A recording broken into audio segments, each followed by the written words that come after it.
Hey scientists, grab your lab coats and goggles as today we are going to explore different plant and animal life cycles and how they might differ for different types. Let's get into our essential questions first.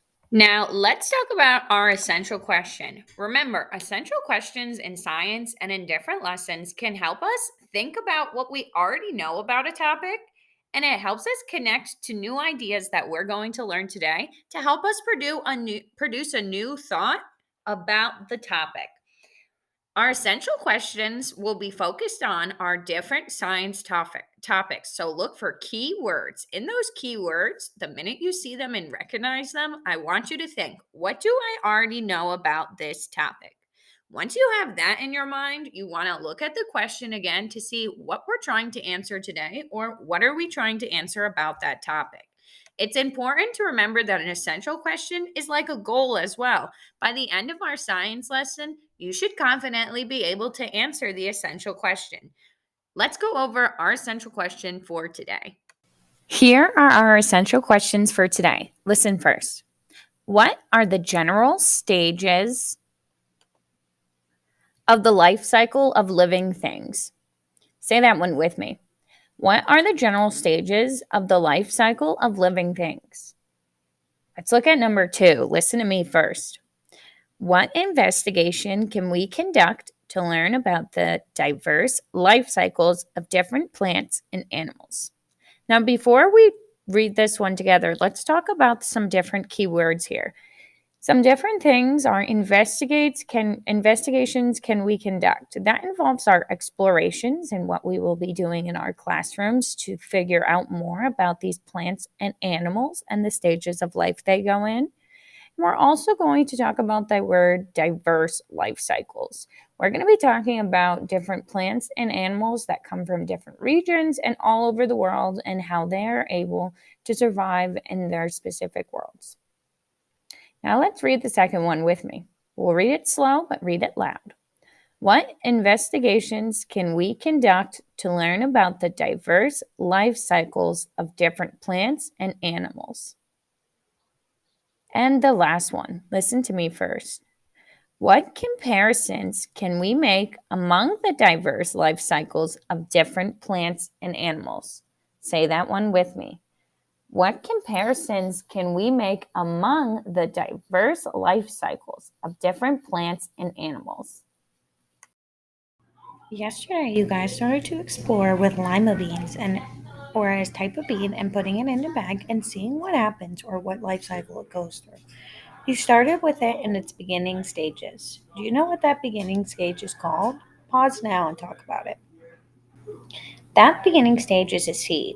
Now, in the past, you have learned that a plant grows from a seed and it will grow and sprout and grow different parts. In the sprouting process, the bean that we have in our bag can grow in different ways, and you might have made some observations. If you have not, pause and go make some observations about where your bean is out now.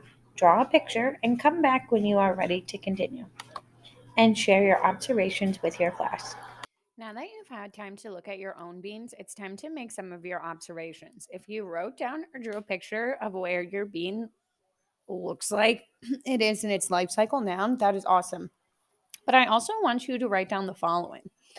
When do you predict growth or sprouting of the beans will happen? I gave you a sentence starter on the board that you can fill in the blank for. It says, I think my beans will sprout in blank days. Fill in the blank, but write out the full sentence if you use the sentence starter. The other question I want you to answer based on your observations today is, what plant parts do you think we will see first? So think about the different parts of a plant. Which ones do you think will come out of our bean first? I gave you a sentence starter for this one as well. As you fill in the sentence starters, remember it's a blank space, but you should write out the full sentence. Pause the screen and answer these questions now and share some of your responses with your whole group and then come back. Now, it's important to share your observations as a class as your beans may have done a few different things. Some of your beans may have started to go from their bean stage into their seedling stage. That's when the basic seed that we started with in the bag, when it starts to soak up that water and that sunlight and it starts to grow a little bit of something coming out of it. That's called a seedling. When that seedling starts to grow and become a little bit larger, then we're getting more into seeing it sprout. We're starting to see those roots grow. That's what will help the plant in the real world and the seed grow and stay strong in the ground. Once that seed grows and sprouts into the ground and grows strong, it will start to sprout more and eventually grow some leaves. Now, this takes a long time. Now, the picture on the screen shows a bean plant that grew for 5 whole months, leaning towards the window in somebody's office so it was able to get sunlight. You'll notice at the top of the napkin there are some black parts. Those are mold. It's really tricky to keep these bean plants going for more than a couple of days, as your paper towels and the water inside can start to get mold and from the condensation and heat that is coming into the bag.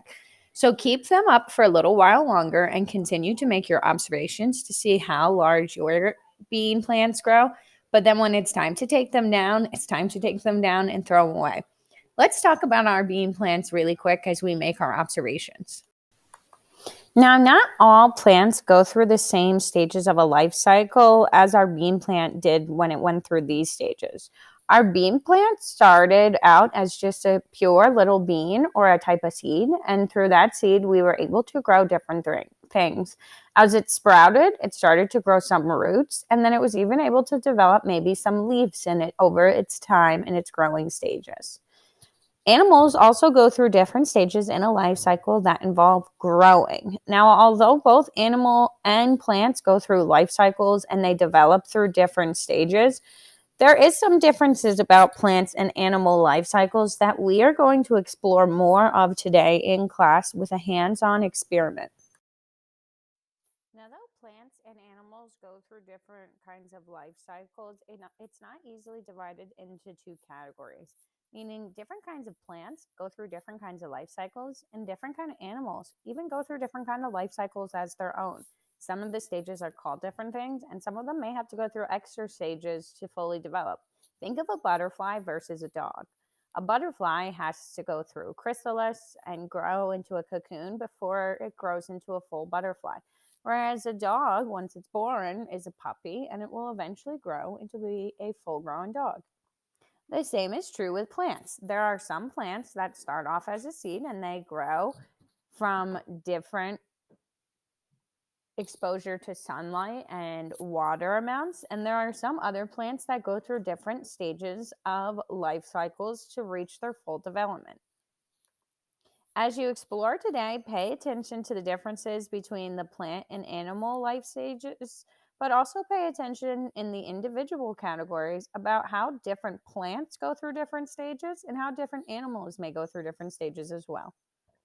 Good luck, scientists, and I'll see you guys soon.